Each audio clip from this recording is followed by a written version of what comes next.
Siklus sel, mitosis, dan meiosis. Apa itu siklus sel? Siklus sel adalah serangkaian peristiwa yang terjadi pada sel saat ia tumbuh dan membelah. Sel-sel mengalami siklus sel akan melahirkan dua sel anak yang genetik dan identik. Siklus sel memiliki dua fase utama, yaitu interfase dan mitosis. Yang pertama ada interfase. Interfase meliputi sel tumbuh, mereplikasikan kromosom, dan bersiap untuk pembelahan sel. Sedangkan mitosis adalah DNA yang direplikasikan dan diisi sitoplasma, kemudian dipisahkan dan sel akan membelah. Siklus sel terdiri dari 4 fase utama, yaitu G1, S, G2, dan juga M. Fase siklus sel yang pertama adalah fase G1 atau sering disebut gap 1. Fase pertumbuhan dan persiapan sebelum sintetis DNA. Pada fase ini, sel melakukan sintetis protein dan RNA, pembentukan organel, peningkatan ukuran sel, dan juga persiapan untuk replikasi DNA. Yang kedua ada fase S atau fase sintesis, yaitu fase replikasi DNA. Pada fase ini, sel melakukan replikasi DNA, pembentukan kromosom, dan juga sintesis histon. Yang ketiga adalah fase G2 atau gap 2, fase persiapan sebelum pembelahan sel. Pada fase ini, sel melakukan sintesis protein dan RNA, pembentukan organel, persiapan untuk pembelahan sel, dan juga pengecekan kesalahan replikasi DNA. Dan yang terakhir ada fase M atau mitosis, yaitu fase pembelahan sel. Pada fase ini, sel melakukan pembentukan dua sel anak, dan juga penyelesaian pembelahan sel. Berikut adalah gambaran 4 fase utama dari siklus sel.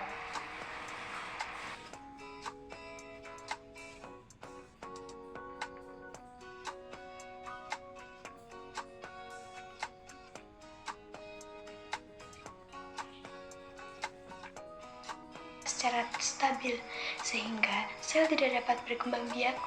Sel essence tetap hidup, tetapi mengalami perubahan metabolik dan ekspresi gen.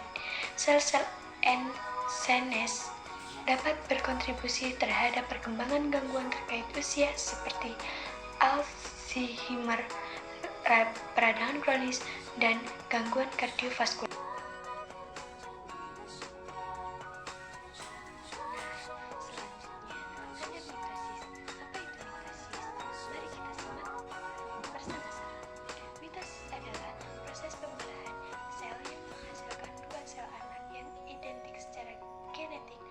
Sel induknya.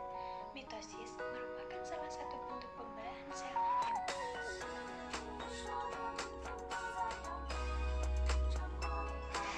berikut adalah tahapan mitosis. Tahapan mitosis dibagi menjadi dua, yaitu tahap profase dan tahap metafase. Yang pertama, tahap profase.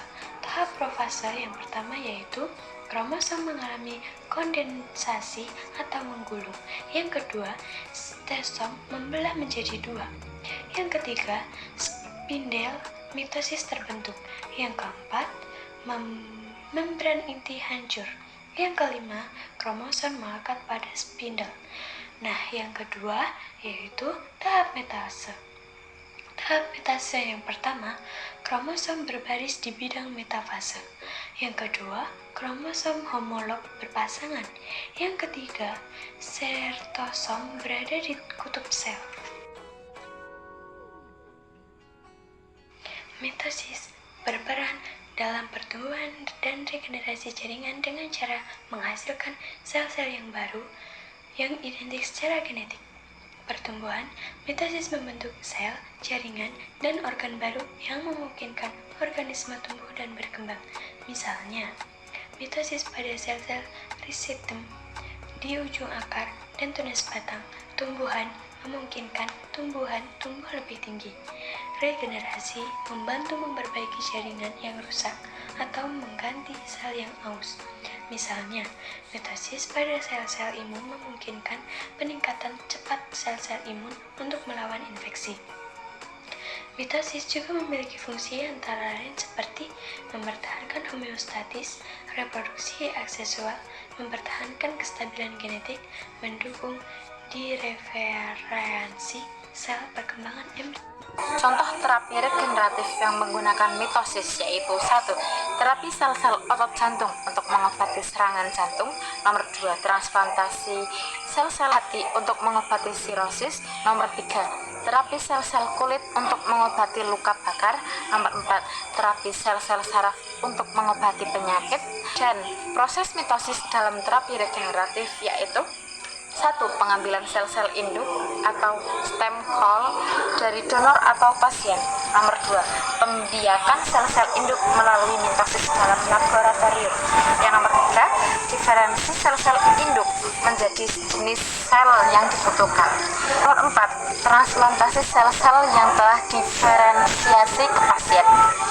Perbedaan antara meiosis 1 dan meiosis 2 yaitu aspek meiosis 1, meiosis 2, tujuan memisahkan kromosom homolog, memisahkan kromatid saudara.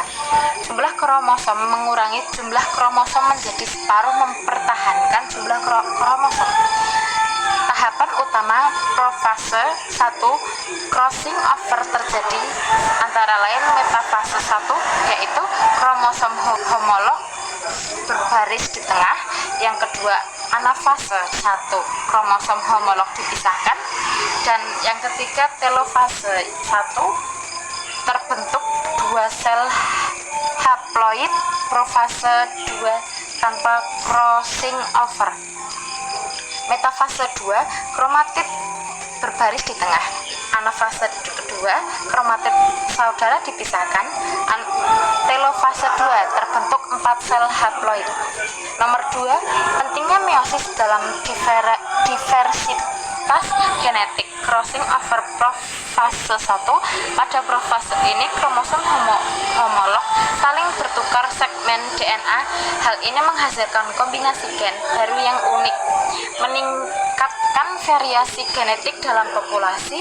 Pembelahan reduksi meiosis mengurangi jumlah kromosom dari diploid 2N menjadi haploid N, memastikan bahwa ketika fertilasi terjadi, jumlah kromosom tetap konstan dari generasi ke generasi.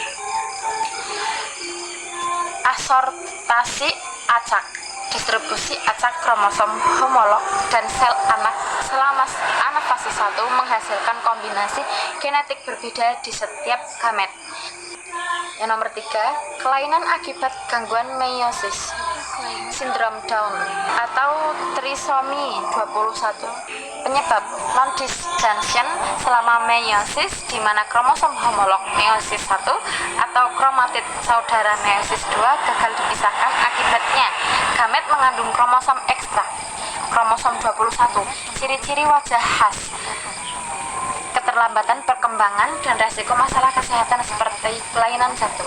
Kelainan lain akibat gangguan meiosis meliputi sindrom Turner yaitu XO, sindrom Klinefelter yaitu XXY, dan trisomi lainnya misalnya trisomi 18 atau sindrom Edwards. Sekian dari saya, kurang lebihnya mohon maaf. Wassalamualaikum warahmatullahi wabarakatuh.